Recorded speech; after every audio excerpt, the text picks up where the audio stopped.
Did you know that there are many, many different types of joint accounts that you can have? Now, obviously, the actual joint account is the same, but in terms of how you use the joint accounts, could be very different. And so today, what we're going to share with you are 5 types of joint accounts that you can have, or 5 joint accounts that you can open in your relationship that will effectively help you to work together as a team. Now, you don't have to have all 5, but this is just gives you an example of why a joint account would be useful in your relationship if you're considering getting one, and then being very clear about what the use of it is. And here are 5 options for you.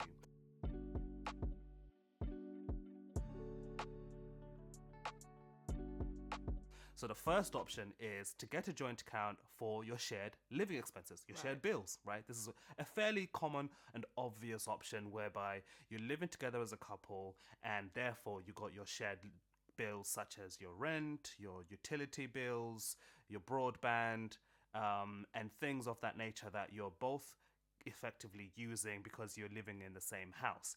And this joint account, if you'd like, could be then your joint bills account. Yeah. And this joint account is one that you will use to pay your bills, but you would then ensure that all the money that you're putting into this account is purely for these bills that you've identified as your shared bills. Then any other bills or any other expenses that you haven't classed as joint, you then leave them separately. You each cover your own bills if you'd like. But if you are in that position where you've identified your shared bills, you've identified which ones you're gonna kind of combine together in a sense and pay for them together, then you can have this shared bills joint account to then cover these shared living expenses.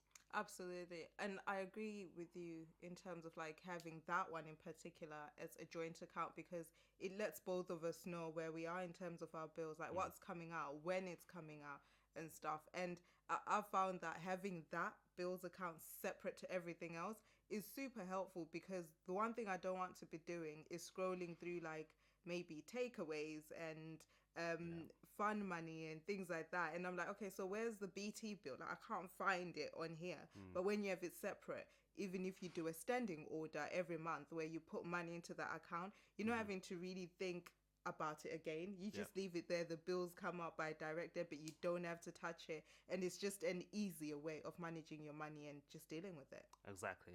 The second joint account that we'd say you should consider having is one for groceries. Right. So, and this is household groceries, and you can include takeaways on this particular account if you want to, because if you think about it, right, you live together. That therefore your house groceries are also something that you probably contribute together into as well. And having a specific joint account for groceries essentially then means that you both have access to this money. That's really the key here. Yeah. You can imagine that, yes, fair enough, you live together and you both have agreed to say, when it comes to household groceries, we would pay for that together as well. That'll come out of both of our pots. But then you can imagine if I go to the grocery store, but actually the money for groceries is in her account, right? The inconvenience that causes is just long. Like, honestly, does she need to transfer the money to me if I'm already in the shops to buy our food? I should be able to buy it. So for the sake of convenience and ease, we can open a joint account for groceries, and that kind of money can then be specifically used for anything that we're buying for the house. And could include takeaways, as I mentioned. Now, anything outside of that, say I want to buy my lunch at work, or I want to buy a snack for whatever reason, that's separate, because that's not a grocery, so to speak. Now, obviously, that's just an opinion. You could just say, this is the food account for everything that we need to buy regarding food, and it's a joint account because of the accessibility of it, that we both need access to food, therefore we both need access to the food account money, basically. And the one thing I'll add on to that is, if you're actually going to say, well, this is a food account for everything, like you just said, make sure you tell each other that, because one of you is probably thinking, nope, this is just for groceries, household groceries in the house, not for lunch money, not for, oh, I've gone out, I fancy a Starbucks, little things like that. But if you are wanting to do that and include those things, let the other person know, and that way you'll be on the same page and you're both doing the same thing. No, facts. The third joint account that you should look at is for shared car costs. This is particularly the case if you share a car, right? And say, for example, you have one car in the household and you both drive that car, therefore you both pay towards the upkeep of the car, say MOT or car tax, fueling the car, and all the rest of it, car insurance as well. So you might then have a joint account for that. If you'd like. But if you also have 2 cars in the household, which is also common, and you have a car each, but you both want to be able to, I guess, have access to those cars. So by that I mean I have my car, Lindy has her car, but then Linda's on my car insurance and I'm on her car insurance because we both want to be able to drive any of the two cars at any time if we ever Yeah. needed to. So there's no, there's no issues with that if that ever came to be the case. And because we have that kind of approach, we then have agreed that in our household, yes, we have a car each, but actually we will see that as our cars, therefore we'll share the cost Yeah. of that. Then you might then have a joint car money account where this is the account that you effectively pay for everything that you need for the upkeep of the car, for the repairs, for the servicing, Yeah. and all the rest of it. But if you're in a position where you have got cars and you're saying my car's my car, your car is your car, and there is not going to be any link between the two of those things, then yeah, of course you're not going to have a joint account for that. But if you are in a position where the car situation is a little bit joint, you both use it, you both have access to it, then you might consider having one. Yeah, and I think the power in having one of those separate to everything else is like you say, like I said before, you don't want to be in a situation where you're then thinking, oh, for example, the grocery account has got £500, yet that 500 is 500 for bills, 500 for groceries, and 500 for everything, and it covers everything. But Right. then when it then comes to fuel, you then spend money, and you're like, but wait, what happened to the grocery money? Now it's been spent on fuel and stuff like that. It just helps to put things in their own places. That way you know how much you have and you're not overspending in each of those areas, but you spend what you actually have and what you've actually allocated without mixing and mingling things all together. Yeah. One of the best ways to actually learn how to communicate together as a couple when it comes to finances is to learn how to budget together as a team.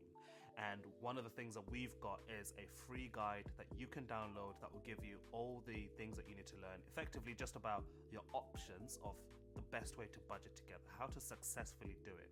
When you budget together as a team, as a couple, that effectively puts you in a position where you have to talk about money and you have to communicate in a way that works for the both of you. So check out the link in the description for you to download, or go to skillfinances.com/free couples budget, and there you will be able to download the PDF that will effectively give you the starting point of how to budget together as a couple in a way that works for the both of you, and that will then get you to talk about money in a very productive way. The fourth type of joint account that we say you should have is a joint savings account. Now, Right. I personally say that all couples need some kind of joint savings account because it's highly unlikely that you will not have any joint saving goals, Yeah. right? Chances are you have an area that you both want to save towards. Now, I'd personally say have that in a joint savings account. The most common example is buying a house, right? Yeah. If you're in a relationship and you want to buy a house together, then the most common thing is that you're saving up for a property. Now, I understand, you got different types of accounts, such as the lifetime ISA and all sorts that have a lot of benefits with saving up for a house. So of course that can't be joint, so you can open an account each, but then you could have a joint savings accounts for other things, going on holiday, going on a Yeah. trip and things like that. But fundamentally, have a joint savings account for your joint saving goals. Yeah, and in essence, what you've just said there is perfect, because if you're gonna save for stuff jointly, why shouldn't you both be in the know about it, and why shouldn't you both know how much has been saved and how much more you need to save and stuff like that? It's just about being very clear and being very open and being in the know of what's going on with your money from a savings perspective. Yeah. Plus, actually, it does do like an accountability thing. Yeah. Because, like, imagine if we have a joint goal, and I've saved my bit, and Yeah. you haven't. Like, Yeah. that's a no for me. I'm like, wait, hold on, I'm putting in the work here. Like, I'm saving up the money, and you're What are you not. doing? What's Yeah. going on with that? So that's the other reason why you would then also have a joint savings account. Just have that full transparency about we both agreed to save £200 a month towards this thing, Let's do it. and we're both doing Yeah. it, right? And we can see that. The fifth area, which is a little bit of an interesting one actually, for me, is to have joint investing. Right. Now, you can't actually have a joint investment account because investment accounts are individual. So Yeah. whether you get a general investment account or you get a stocks and shares ISA, it's per individual. But actually, the message here is to ensure that you're both investing, right? Yeah. Don't be in a situation where I'm the only one investing, Lindy is not investing, right? Don't be in that situation where one of you is the one investing and the other one isn't. even if you don't combine your finances and even if you don't see your money as our money kind of thing, and you're like, listen, we'll pay our joint bills, right? We get our first account, joint bills, and we pay for that 50-50 each. And then your money is your money, my money is my money after that.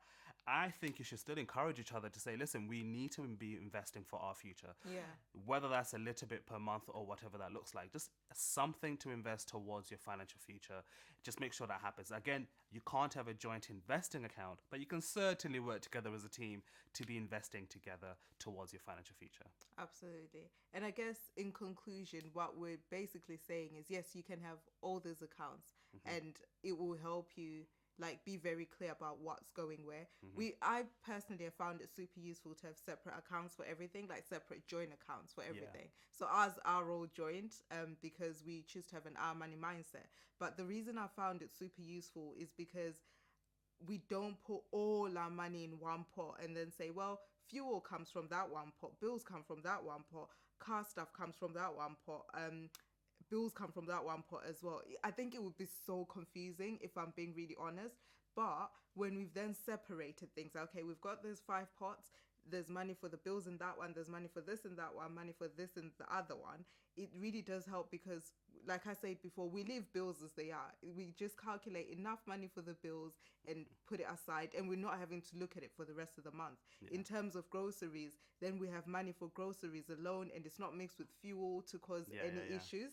And then the beauty with that is when we're then seeing that, okay, our takeaways are becoming a bit much here and our grocery money is not enough and we're trying to stick to a budget, we then can tame ourselves in essence and just be like, okay, no more spending on takeaways. We only have this much left at the end of the day. But you can imagine if that money was mixed with fuel money, then it can just be so confusing and so overwhelming. And the other benefit as well is simply that you're 2 different people with 2 different spending habits. So yes, maybe having one account with all the money worked for you because you're able to just mentally know like, okay, yes, there's £500 left, but mentally I know that some money is for this, some money is for that. So, I can figure it out as I move along. But maybe your partner is very different. Maybe they prefer to just be very clear, like, okay, the amount that's left for this is that, and the amount that's left for that is that. And so just having these different pots can also help for full transparency to say, okay, no, this is how much we have left for each area that we've allocated this money to. So those are the kind of 5 areas that we just wanted to touch on. Just give you some ideas about joint accounts because I think many people kind of only think about that first example, but there's all of these other things as well that you could consider having a joint account for. Hopefully it's been useful to you to kind of understand and something that you can take and practically put into practice in your relationship. Now, let us know in the comments. First of all, do you have joint accounts? What do you think about them? Are this something that you use in your relationship right now? Let us know. We'd love to know how you're using them, and do you have any of these joint accounts that we've mentioned on our video today? It's been a pleasure, and we will see you on the next one.